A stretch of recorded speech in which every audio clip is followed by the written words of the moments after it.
রাজিম বিসমিল্লাহির রহমানির রহিম।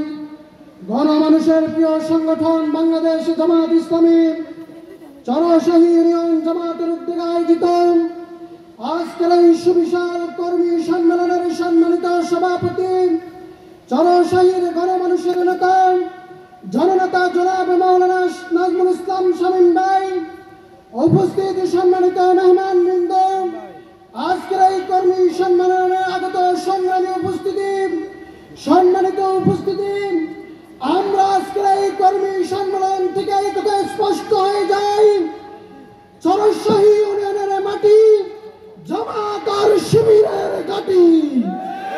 এই চরশাহী ইউনিয়নে আর কোন সাদাবাজার এক মুহূর্তের জন্য জায়গা নাই। এই চরশাহী ইউনিয়নে আর কোন টেন্ডারবাজের এক মুহূর্তের জন্য জায়গা নাই।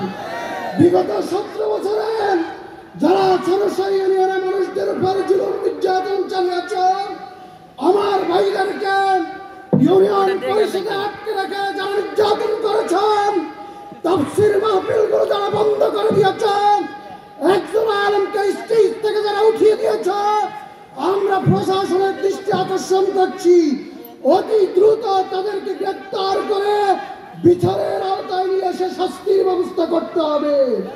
সংগ্রামী উপস্থিতি, ছাত্র শিবির 1977 সালের 6 ফেব্রুয়ারি প্রতিষ্ঠা লাভ করেন। ছাত্র শিবিরের প্রতিষ্ঠার পর থেকে ছাত্র শিবির তাদের 237 জন ভাইকে হারিয়েছেন। জুলাই আন্দোলনে ছাত্র শিবির অসংখ্য কর্মী জীবন দিয়েছে, হাজার হাজার কর্মীকে মিথ্যা মামলা দিয়ে কারাগারে বন্দী রাখা হয়েছে। ছাত্র শিবিরের কেন্দ্রীয় সভাপতিকে একটানা 56 দিন রিমান্ডে দিয়ে নির্যাতন করা হয়েছে। যারা মানুষদেরকে নির্যাতন করেছে, তোমরা শুনে নাও, ছাত্র শিবির কোন থেমে যাওয়ার সংগঠন নয়। তোমরা আল্লাহর নূরকে ফু দিয়ে নিভিয়ে দিবা। আল্লাহ বলছেন, ইউরিদুনা লিয়াতফিউ নূরাল্লাহি বিআফওয়াহিহিম আল্লাহু মুতিম্মু নূরিহি ওয়ালাউ কারিহাল কাফিরুন। তোমরা আল্লাহর নূরকে নিভিয়ে দিবা, কিন্তু আল্লাহ তাআলা আল্লাহর নূরকে প্রজ্বলিত করবেন। সংগ্রামী উপস্থিতি, আমরা আজকের এই কর্মী সম্মেলন থেকে অন্তর্বর্তীকালীন সরকারের কাছে দাবি জানাচ্ছি, ছাত্র শিবিরের ঢাকা বিশ্ববিদ্যালয়ের প্রতিষ্ঠাকালীন সভাপতি, বাংলাদেশ দ্বিতীয়বার স্বাধীন হয়েছে, কিন্তু আমাদের মজলুম জনতা এটিএম আজহার ভাই এখনো মুক্তি হয় নাই।